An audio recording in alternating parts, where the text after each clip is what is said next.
Hello? Oh, hi, yeah, this is, that negative thought you've been having, and I just can't let you try and change yourself without a fight, so, go ahead and just turn the show off, okay? And, yeah, everything's still fine. This is Blindsight with your host, Bill Lundgrin, an AINC original podcast. You serious? We're not holding back truth. We're here to help you heal and become the best you possible. Here's the chair, here's the pillow, here's Bill. Welcome to Blindsight, produced by the Audio Information Network of Colorado. I'm your host, Bill Lundgrin, and I'm pleased today to be joined by our producer, Jonathan Price, because we've been talking about a thing that a lot of people do at this time of the year, which is to say, oh, 2023 is coming. It's a chance for me to do things right and make some goals for the future that I can change and make my life better, which is great. The thing is, how do you do it? So what Jonathan and I are going to do today is talk a little bit about how people can actualize their goals, how they can make it work and feel successful. Because it's so important to have a sense that you are able to do whatever it is that you want to do. But to quote some of the people in the National Federation for the Blind particularly, we can do anything we want. We just need to do it differently. So welcome, Jonathan. Thanks, Bill. Good to be here. So tell me a little bit. You had mentioned an acronym that you were thinking about. And I think, and some words. So I'm going to turn the mic over to you for a minute to kind of explain that. Well, I'll try not to take up too much time, but so when I was growing up, my dad used to always give us these, goals, or he would always have an acronym or something that we would always latch on to. And the first one that he encouraged us to always use was the word grow. And you turn it into an acronym, and the G stands for goal. And it's really talking about, what are your goals? Do you want to lose weight? Do you want to eat healthy? Do you want to get married? Whatever goal have you, and you just identify it. That's the first thing, is just to identify it. Then the R stands for the reality. What is your reality when you're dealing with a goal? Well, if I want to lose weight, and I'm 300 pounds, I may not be able to run very far. I may not be able to do a lot of things that I want to do while I'm trying to lose weight. I need to eat healthy. I'm not eating healthy right now.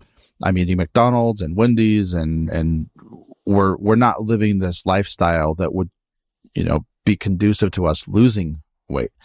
And I use weight that's just an easy one. It's a low hanging fruit. But when you look at the reality of your situation, it's important to understand that no matter what goal you have set before you, the starting point is always the hardest. It's always getting up off the couch. It's getting in front of a computer. It's getting in front of a book, getting into a gym, getting into counseling, getting into therapy, getting into a facility. That if you have an addiction, then you need to understand that the reality of your situation is such that you need help, that you may need something to push you in the direction of major life change. So then once you look at the reality, the O portion of that is the options. Okay, well, what options do I have? Well, I can stop eating fast food. I can go get salads. I can go get, lean meats, and I can go do all those good, healthy things for my body and create a different lifestyle for myself. I can go to counseling. I can go to therapy. I can go, I can do more self-care. I can go fishing. I can go hunting. I can pick up a hobby. I can, insert all of these little things that you can do that you may have a natural, inclination to, or a natural bent to, that you may have wanted to do for a really long time. And then the really big work comes when you work those options, when you have the courage to sit down and say, okay, I have all these options. Which one do I want to do? and you go through and you work some of the options. Well, instead of going to McDonald's, I'm going to go to King Soopers and buy my groceries today. Or I'm going to walk to the park instead of driving to the video game store. I'm going to listen to a podcast instead of watching the latest, greatest episode of whatever show I'm watching.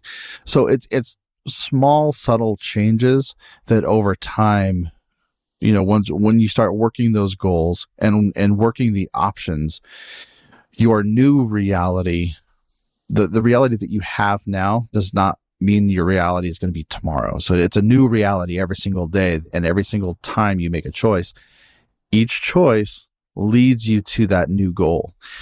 And I am not a big goal setter. I tried for many, many years. And then for years I joked about, people will say, my resolution is to not make a resolution, because they're too afraid to fail.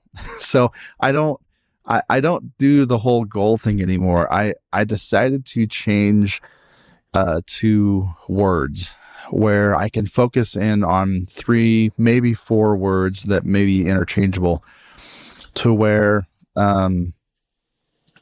I can focus on those words in particular, and not every day, maybe once a week, once every couple weeks. But the words that I have that I'm currently mulling around for 2023 is patience, stillness, steady, or steadfast, or sturdy.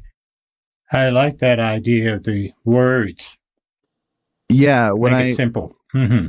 Yeah, absolutely. And people use, phrases, or you may have a phrase that you want to grasp onto. But for me, patience, I'm going to be focusing on this one a lot. And just, I want things done right now. I'm a very impatient person when it comes to life in general. And I want things done, and I want them done a particular way.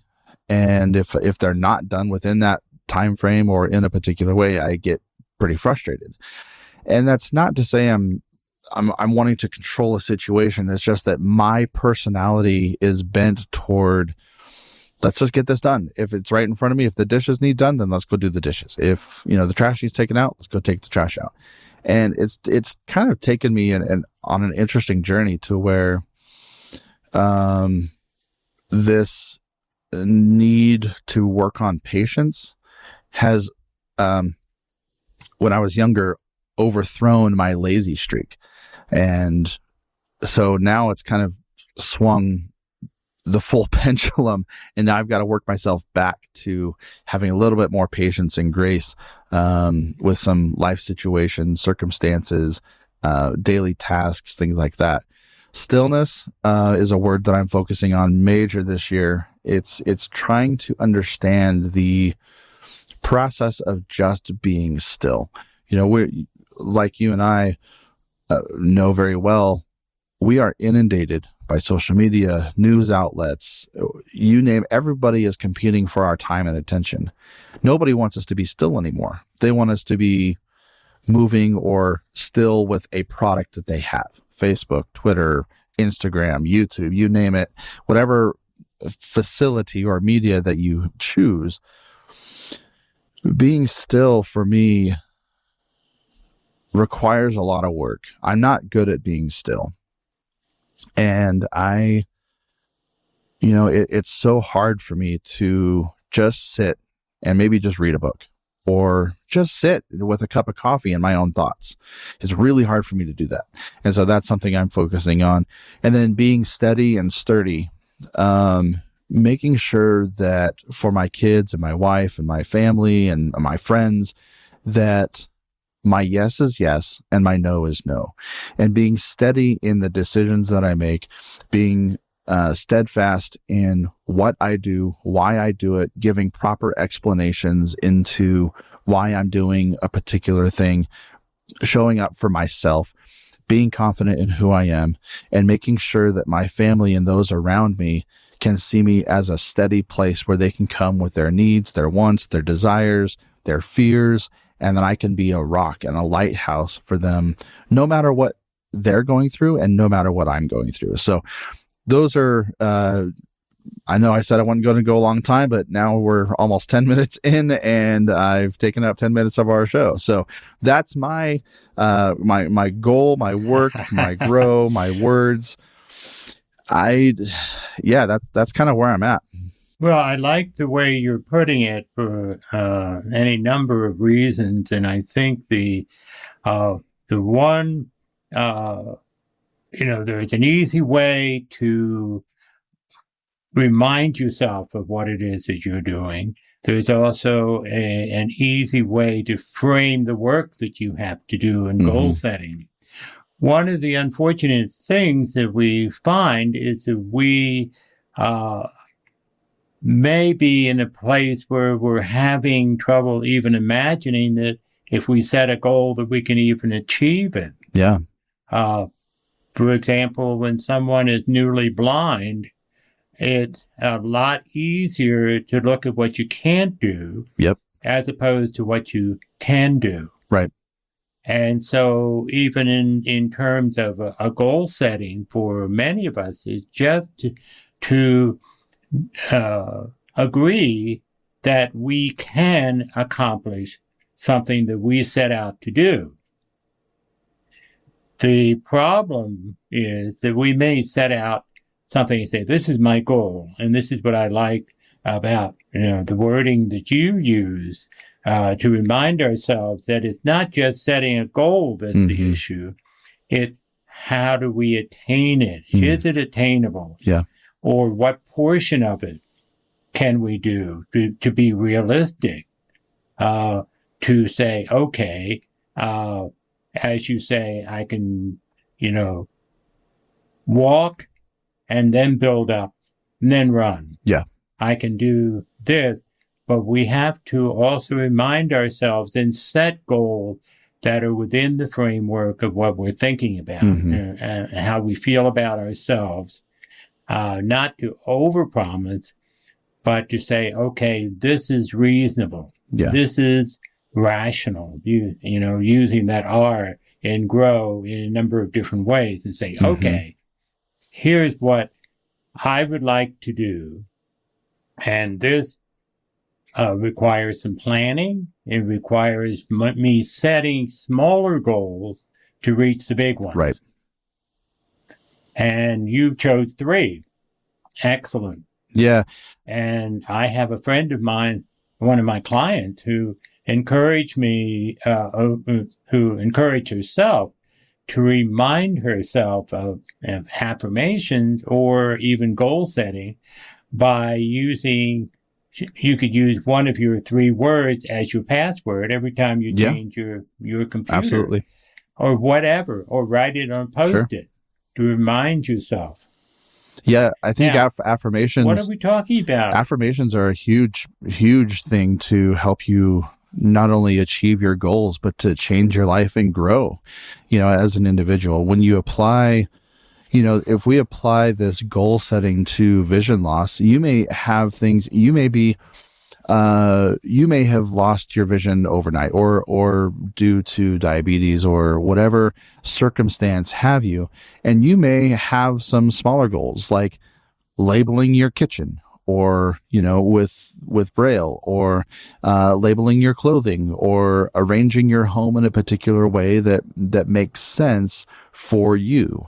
And little things like that can be hugely freeing when you're faced with what seems like an insurmountable task. Now, you can also do things like, maybe you have a goal of getting some more O&M training, or maybe you have a goal of getting a guide dog this year, or maybe it's going back to school and you have no idea what technology is out there for schooling, or you may be engaged in getting married this year.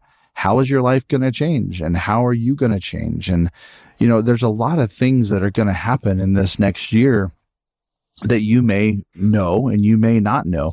I think part of also the idea of goal setting is understanding that your goals need to be adjustable. They need to be flexible. They need to have a realistic expectation, like you were saying, but they also need to be something that you are going to enjoy doing.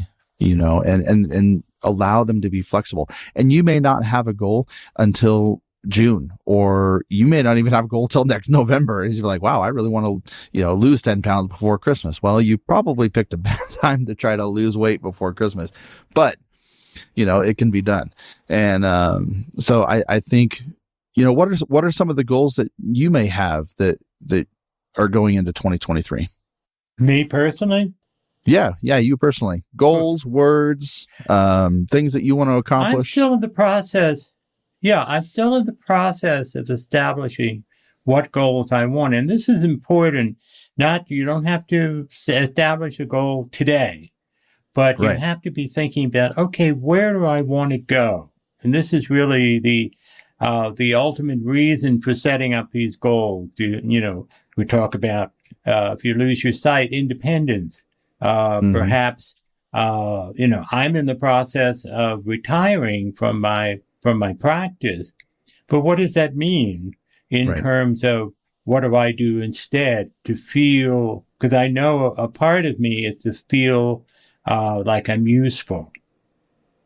And one of the worst things that we can do is retire, because we've gotten so much value, self-image and self-evaluation by the work that we do, that when we retire, then we say, or for that matter, when we lose our sight and we can't do what we used to do, how do I reclaim a sense of myself, who I am? Yeah. And that requires us to say, okay, who do I want to be? And what is possible? You mentioned Braille.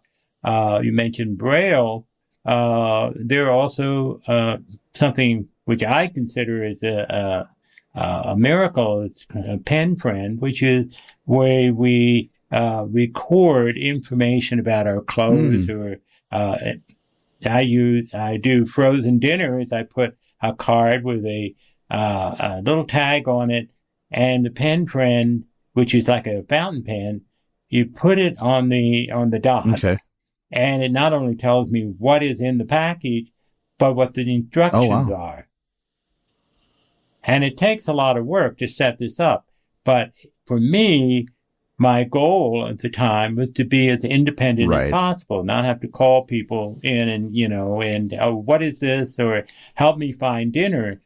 But I've got a means of doing it and maintain that sense of independence that I need as a blind person. That's a great idea. So that's the kind of thing that we have to do in terms of establishing who we are and feel that sense of being able to be useful in one way or another as a retired person in my case, or as a person in general. What will it take? And again, it's moving off that sense of what I can't do. It's what to take a look at what I'm able to do. And that's important. And then being able to actualize and figure out, okay, what do I have to do to make that happen? For me, doing this podcast is part of, I hope, giving value to the public out there. I feel good about doing it.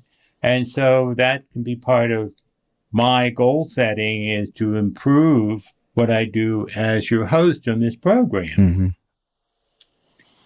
Yeah. But it does require sitting back and saying, okay, doing some thinking. And talking with other people. Okay, what would it take to be able to do X, Y, Z? And anything is possible. Yeah, it's the one of the frustrating things for me, and I've already kind of alluded to this, but is when you're setting a goal, understanding how to sit and be still. Just to be still can be overwhelmingly scary, because a lot of us have a lot of things going on in our minds. And if we are, still for half of a minute, we start to go crazy, some of us. And for me, when I do like the dishes or I do laundry or, I was out, it's at the time of this recording, we just got 6 inches of snow. And, when I'm doing hard things or I'm doing mundane tasks, that's when my brain starts going to work and it starts either telling me, bad things about either myself or situations that I'm in, or I start thinking about what I need to do next week. Do I need to get the kids lunch for next week for school? Do I need to get them new clothes? Do we need to put some more money into the savings account? Like things like that, just general everyday tasks. And I forget about who I am as a person in those moments. And I start thinking of other things instead of saying, okay, what do I need? What am I going to do this year to make sure that I'm showing up for myself, for my family, for my friends? And the scariest thing is that still moment. If you take 10 minutes, just 10 minutes, you don't turn on a TV, you don't turn on your phone, you get away from the computer, you go sit on a couch with your favorite beverage, be it coffee or tea or water or, whatever have you, and you allow yourself to just be quiet and rest and think about what you want for the next year. And you don't even have to set a New Year's resolution. We're not talking about New Year's resolutions. And I know it comes across as like we are because it's the beginning of the year. However, you can do this literally anytime. You can do it at the end of the year. You can do it in the middle of the year. You can do it in the spring. Some people like to do fall goals, or they like to go by a school schedule. So anytime you want to create a goal, you have to start somewhere. And that somewhere is with silence. And a lot of people, that silence can be deafening. It can be crippling. It's fearful. And I want to encourage you that if you're listening to this and you are trying to figure out, what do I do now? Where do I go from here? You have to be able to let yourself sit, be okay with where you're at, understand your reality. And even if you haven't set a goal, understand what reality you are currently in, and then make a plan and move forward.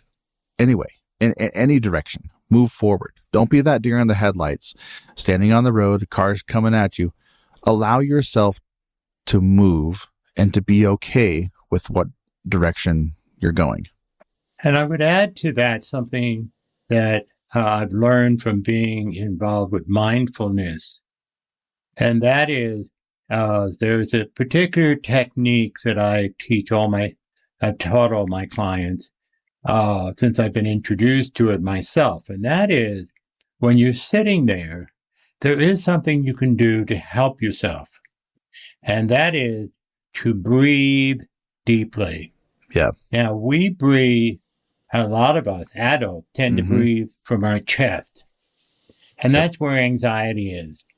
But if we can sit, as you suggested, Jonathan, sit there for a moment with no distraction and draw a deep breath from the belly. Take in as much air as you can, hold it for a second, and then let the air out very slowly. And we do that a couple of times. What happens is that it signals a message of calm along our spinal cord to our brain. And invariably, when you do the deep breathing, just a few times, you will find yourself getting more focused and calm, which then can introduce you to thinking about what you want to explore in your mind and allow your mind to play with some ideas that you may have, and not necessarily make any judgment about, oh, that's what I'm going to do, but say, well, if I did this, then what? And do some exploring the possibilities. You may rule something out. Or you can say, oh, maybe I'll see if how that is doable.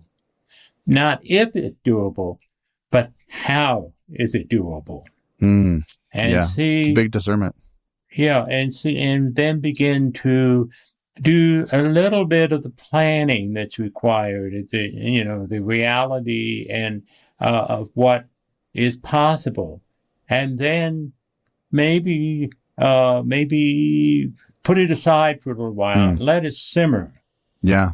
That's a great point. Letting it simmer. Boy, that's a hard one, especially when you know that you think you have a goal in mind and you just want to get out and do it. 'Cause like me, if I set a goal and I'm going to go to I want to make knives. I'm going to start making knives this year. And I want to go. I got my drill press, I got my grinder, and I'm ready to go make some knives. Well, if I just go out and start making knives, I'm going to do some real damage. I have no idea where to start. I have the tools, but now I just need the education as to where I'm going to start. So it's good just to sit and be with those. Well, and remember, your goal is to have something happen during the course of possibly months or years.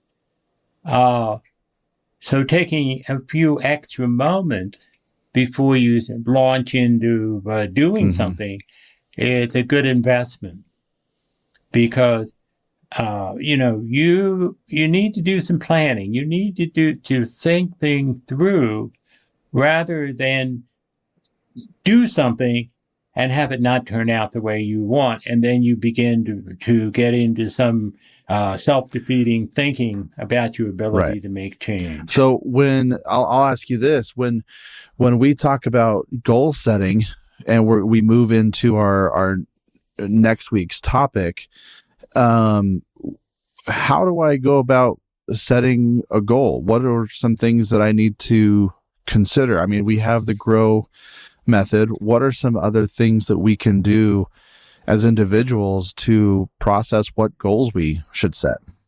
Well, I think the issue is always setting goals. I have to prepare dinner. I have to. We're always setting goals, but the kind of goals that we're talking about. Okay, what change or what do I want to do in terms of not necessarily my life, but in terms of this next period of time? As you said, some of the goals you mentioned, lose weight or exercise more or whatever. And say, okay, I think, and you have to come up with some reason for, why am I thinking about losing weight? What will it do for me? And then you see, when you understand the benefit, that gives you a little more incentive to follow through. Maybe I lose weight and then I'll meet the perfect person. Well, what about losing weight just to be healthy enough to meet the next person? And then as you establish what it is that you'd like to do, you can also put in, well, how will I recognize that I'm accomplishing something? Yes, I lose weight and Mr. or Ms. Right comes along and sweeps me off my feet, but that's not guaranteed. But if you say, I'm going to reward myself with something, not necessarily a piece of pie, if I lose 5 pounds, and recognize or tell someone that I know cares about me, say, hey, I've lost X number of pounds, and that person can say, hey, that's wonderful. Yeah. And then, and for you to say, hey, I lost 5 pounds, and I know how difficult that was, pat yourself on your back. That's a reward. And you've got to give yourself some sort of recognition all along the way as you achieve your goal. So what you have to do then, once you've established some kind of goal, what are the steps that I'm going to take, and know that I am in the process of achieving my goal? So you need to, kind of say, okay, and the other thing you have to avoid is too many goals. Yeah. I want to change my whole life by next week. Just keep it, because simple success breeds success, right? A feeling of success. If we make it manageable and realistic, which comes back to the GROW idea, to say, okay, I would like to do X, Y, Z. I think it'll benefit me in many ways. And here are the steps that I'm going to recognize that I'm along that process running or walking, walking further, and those kinds of things, and recognize and praise yourself when you've accomplished the goal. So it's kind of an organized kind of process, in which case you can constantly be reinforcing what you're doing. I think that's real important. So it sounds like, with what you're talking about, there's 4 things that I kind of took out of that. One, our goals should be measurable. There should be an actual physical, a measurable element to whatever goal that we have. It should also be repeatable to where we can consistently do it. Also being able to commit it to memory, getting it so ingrained in our nature, like going to the gym every day or every other day, it just becomes part of our everyday habit.